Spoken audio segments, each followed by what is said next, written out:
ಈ ಬಾರಿ royal Challengers ಹೊರತುಪಡಿಸಿದರೆ ಅತ್ಯಂತ ದುಬಾರಿ ಮೊತ್ತಕ್ಕೆ ಮಾರಾಟವಾದ ತಂಡ ರಾಜಸ್ಥಾನ್ ರಾಯಲ್ಸ್.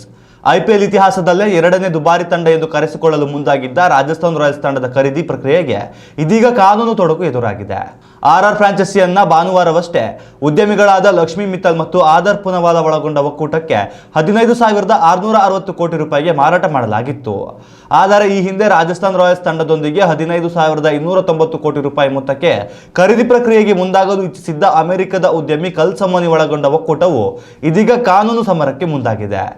ಸೊಮಾನಿ ಒಕ್ಕೂಟದ ಜೊತೆಗಿನ ಮಾರಾಟ ಒಪ್ಪಂದ ವಿವಿಧ ಕಾರಣಗಳಿಂದ ಮುಂದುವರಿಯುತ್ತಿಲ್ಲ ಎಂದು ಆರ್ಆರ್ ಫ್ರಾಂಚೈಸಿ ತಿಳಿಸಿತ್ತು.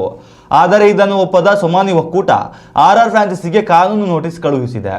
ಇದರಿಂದಾಗಿ ಆರ್ಆರ್ ಫ್ರಾಂಚೈಸಿಯನ್ನ ಹೊಸ ಮಾಲಕರಿಗೆ ಹಸ್ತಾಂತರಿಸುವ ಪ್ರಕ್ರಿಯೆ ವಿಳಂಬವಾಗಬಹುದು ಎಂದು ಅಂದಾಜಿಸಲಾಗಿದೆ. ಸೊಮಾನಿ ಜೊತೆಗಿನ ಒಪ್ಪಂದ ಹಣದ ವಿಚಾರಕ್ಕೆ ಮುರಿದು ಬಿದ್ದಿಲ್ಲ. ಬದಲಾಗಿ ಹಾಲಿ ಮಾಲೀಕ ಮನೋಜ್ ಬದಾಲೆ ಹೊಸ ಮಾಲೀಕರ ಬಳಗದಲ್ಲೂ ಸ್ಥಾನ ಪಡೆಯಲು ಬಯಸಿದ್ದು ಕಾರಣ ಎನ್ನಲಾಗಿದೆ. ಆದರೆ ಇದನ್ನು ಸೊಮಾನಿ ಒಕ್ಕೂಟ ನಿರಾಕರಿಸಿದೆ.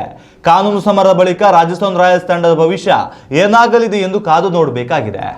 ಉತ್ತಮ ಸಂಸ್ಕಾರಯುತ ಶಿಕ್ಷಣದೊಂದಿಗೆ VSS English medium CBSE school Udupi Muddur.